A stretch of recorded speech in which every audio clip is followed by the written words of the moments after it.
Hey everyone, this is Ryan Mallory for SharePunter.com. Today is May 23rd, 2014. We got a 3-day weekend ahead of us with Memorial Day um, happening on Monday.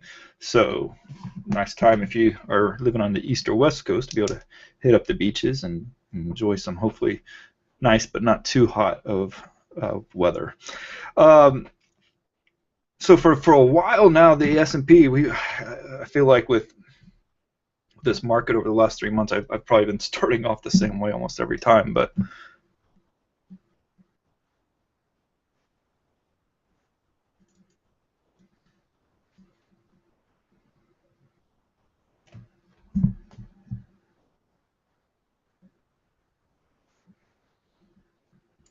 all right, my apologies there. I had to pause a second. I was getting some feedback there of myself talking. But in any case, where was I? I was talking about the S&P 500 with.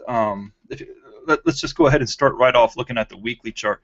And you can see here, I mean, I'm zooming up, so it looks like there's more action what there really is. But when you back off and look at it from the grand scheme of things, this consolidation has been very tight. We've had a moment back in April. Mid-April where it got a little bit volatile, but since then and a little before then, it was really doing nothing until this week. I mean, this is pretty significant what we're seeing today, and the key is whether we can close the week out above this whole mess and confusion. So I'm going to draw a box here just so you can see what I'm talking about on the weekly. See this here? This is where much of the consolidation has been taking place. And that is really where you can let me shorten it up some. We really need to break free of this zone if we really want to get anywhere. And to the downside, yeah, we're broken below the box, and it hasn't really been sustained.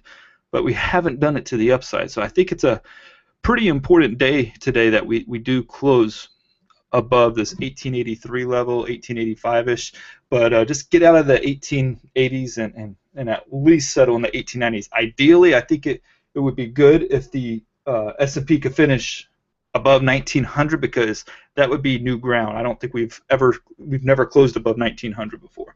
So that would definitely get some of the nervous jitters out of the market. I think that you would probably see some of the people who got out, and believe me, I've got them emails from friends and everything who don't even do anything with SharePointer, but they call me and say, hey, what do you think?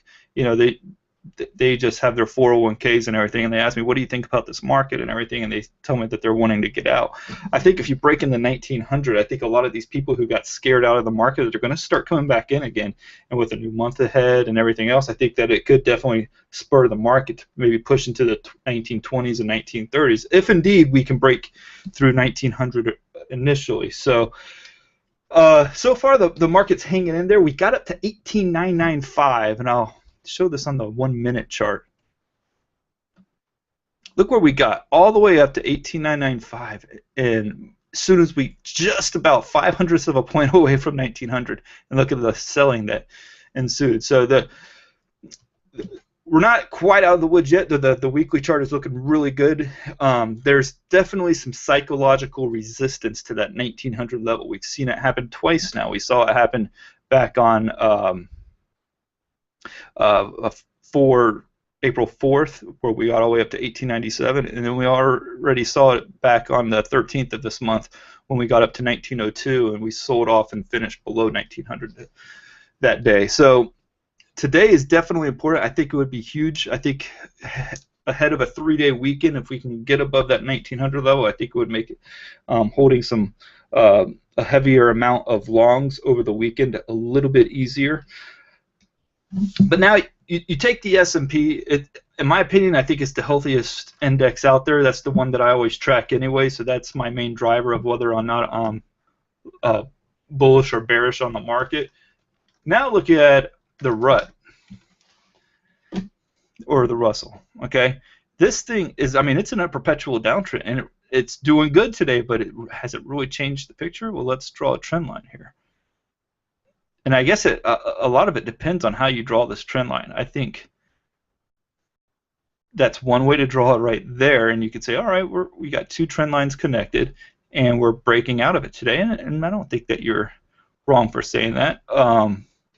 Or you have this trend line here, and we just haven't retested it yet, and that means 1136. So there could be about 15 points of upside before technically it resumes its downtrend again. But for the most part, it's been a good bounce for the Russell. If it's me, I'm probably, and this is another way you can draw the chart too. Right there. And that's probably the version of it that I would look at least until we break it, and then I would probably start looking at this particular trend line, okay, which we've already broken. And then from there, I would gauge the Russell based off of that trend line. So a few different ways to look at it. Right now, stick with this one because it's right on the verge of breaking it, but just hasn't done so yet, and it's kind of pulled back after testing it initially. You can see there just a little bit of a pullback. So watch that. I think if the small caps come back online for this market and people start buying the small caps, typically when the market's going up, the Russell's leading the way because there's just a lot more volatility in those small caps or small and mid cap stocks. So if that happens, I think it helps push the larger indices like the Dow, the Nasdaq, and the S&P higher. Now let's look at the Nasdaq. And right now, my portfolio, we're weighted towards the tech side. We got electronics, we got the software, we got the hardware, we got semi. So definitely more tech exposure. But look at it. I mean, this is an index that's, depending on what time frame you look at it, it's definitely breaking out of that 41.45 support, and then you got probably some resistance here between 41.77 and 41.83. That once it clears that, then it could be heading back to the 4,300s. So the Nasdaq, the chart, I think it looks really good. I mean, it's way off the highs, unlike the S&P, which is trying to make brand new closing highs today. The Nasdaq's just trying to position itself to make a new run at its recent highs. So that's the Nasdaq there. Then you got the Dow.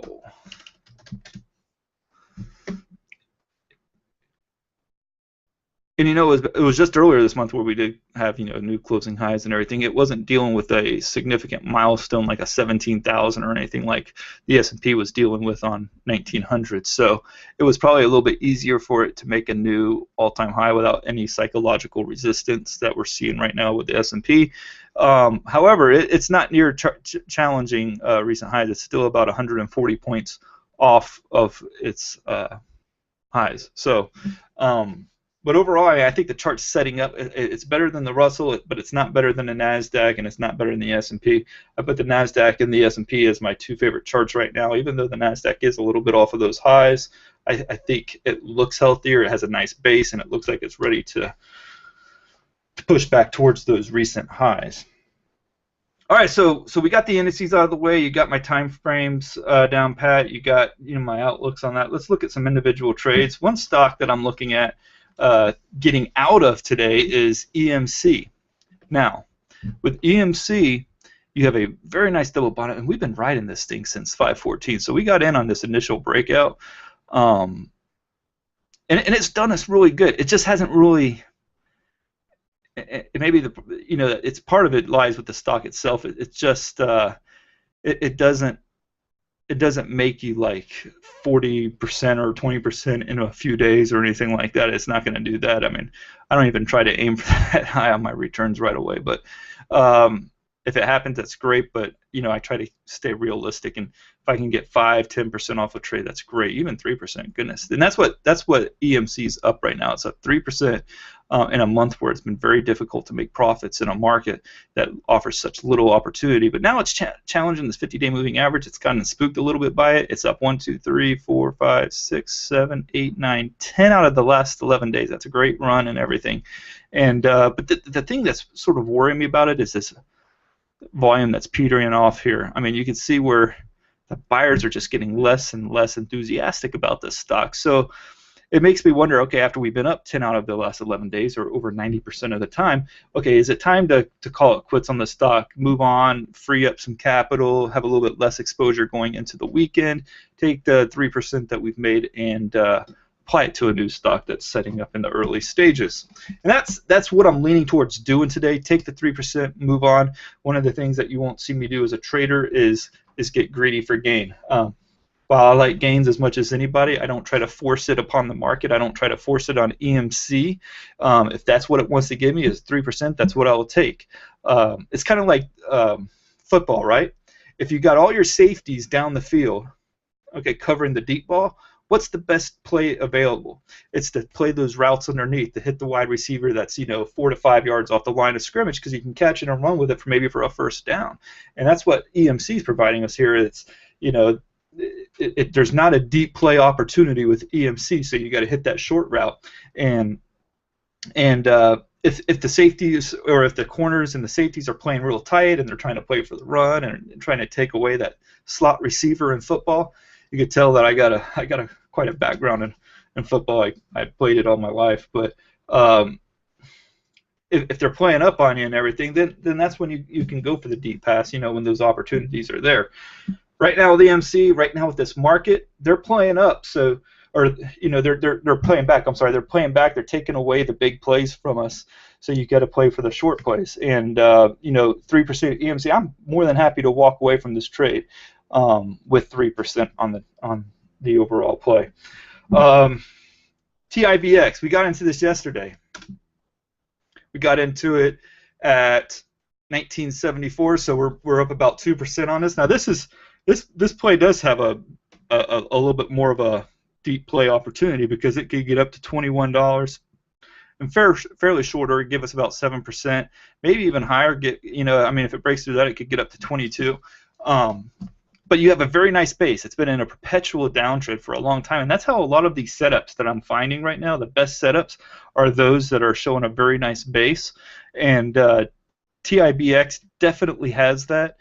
It broke the 50-day moving average, which was really the big thing that I was worried about being in this trade. Okay, was it going to be sort of like EMC today and give up those gains? And it hasn't. It's really busted through this that resistance level very nicely.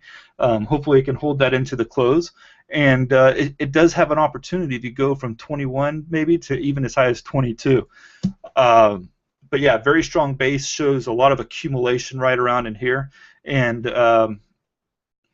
that's that. I really like this trade going into next week. I think there's a lot of opportunity there. Okay. And now let's look at some of the other trades. There's a few other stocks out there that I'm watching today.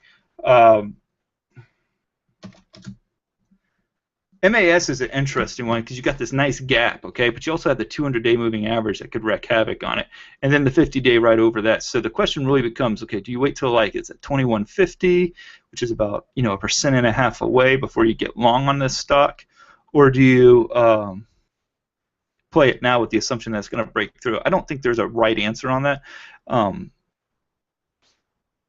You could say, though, that if you wait till 2150, well, your risk is going to increase dramatically because you're going to be taking on like a 4.5% risk on the trade rather than getting into it, say, now and maybe taking on like 3% on the trade. But once it fills that gap, it should do really nice. I think this is a good setup. The only thing that somewhat worries me is that after it fills this gap, there is a lot of resistance overhead. I mean, it gets really muddled. I mean, look at just here with this double top here. Look at all that resistance that sort of comes into play as soon as that gap fills. So that is definitely one of the reasons why I didn't take that trade earlier today and took another trade instead.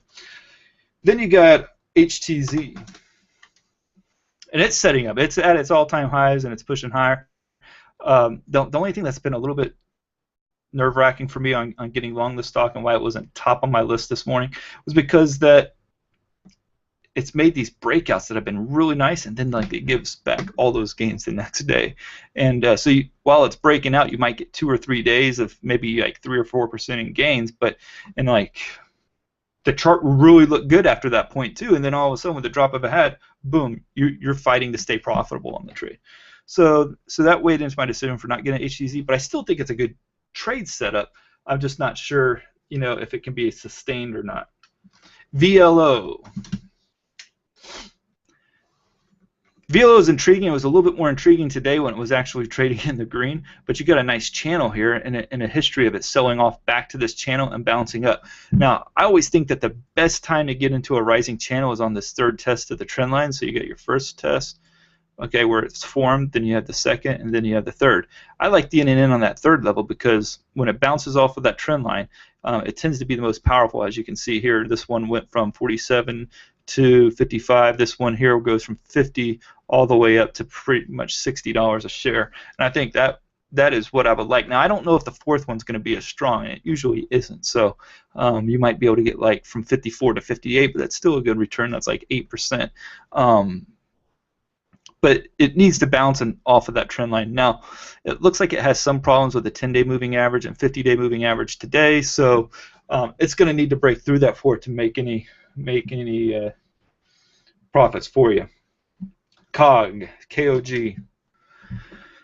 It's another stock here that it was looking really good earlier today. I almost thought about buying it, because I don't have any oil stocks right now. I got out of one yesterday, but it's given up the gains today. But don't take it off of your radar for next week. I think at 12.73 it shapes up to be a nice trade. You can probably get in. It's tight. You're not going to be able to get as tight of a stop loss as you'd probably like, but if it bounces on Monday, so I probably wouldn't trade it today, but if it bounces on Monday and it gets back up into like the 1270s, then you could probably play a short or play a stop loss on this long setup at 1243. So it sets up nicely. I think it's worth watching next week. TPX, the big issue with this one is volume, but the chart is an absolute beauty. Double bottom here, nice base, then the second bottom happened here. It broke out perfectly, consolidated, pushed higher, and now it's consolidated again. So, and a lot of that consolidation is due to the market action of the past 3 months. But nonetheless, it has always moved higher, and now it's testing these all-time highs, long term, going back to January of this year. But it's also testing the short-term consolidation as well, resistance. So two different resistance levels that it can break out. So definitely a high priority stock if the volume can come into it. So at $54 a share, it's only trading 250,000 shares. If you're doing it by yourself, that's great. But I just don't know if I want to go after that because I don't want to move the stock unnecessarily in doing so. TMUS, T-M-U-S. Got this bad habit of treating stock symbols as words. Everything to like about this breakout, I didn't take it today, but I do like the fact that it held the 10-day moving average, and it's trailing the stock price very nicely. It's consolidated near the highs before breaking out formally as it's doing right now. I think you can get into it at 33.88, put a stop loss at 32.95, and you got, less than 3% at risk on this trade, and you got, I think you could probably get 5 to 7% off of this trade. And then let's look at two more here. Actually, let's look at three more. What the heck? IDTI, getting ready to break out. Looks really good. One of my ones that I was watching today. I think you can get in maybe like 12.35. I don't know what that stop loss would be. Let's say you put it at 12.37. Let me get my electronic calculator at work here, and then let's see, 12.74. So you got like a 3% stop loss. So that's not bad. This is a good-looking stock. Okay, very good. I think you can get long on it.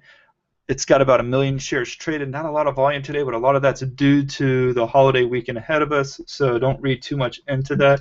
EGN, we got out of this yesterday. I think it's setting up good again today. However, before I get into it, I want to see it break back above 85.75.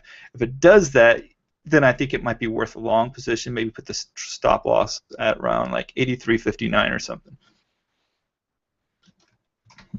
But the reason why I got out of EGN, though, here's the reason why I got out. Basically, we didn't have that candle yesterday when I got out. But you have this beautiful breakout on Wednesday, and I really thought it looked good. But then, you notice some of these previous days where it's broken out, and then all of a sudden it gets back at scans. Well, we saw the same thing happen here. And typically when it happens, there's another day of downside that follows. Well, that didn't happen today really much. It did initially, and then it got bought up pretty quickly. So you got to trade with like the best information that you have in front of you.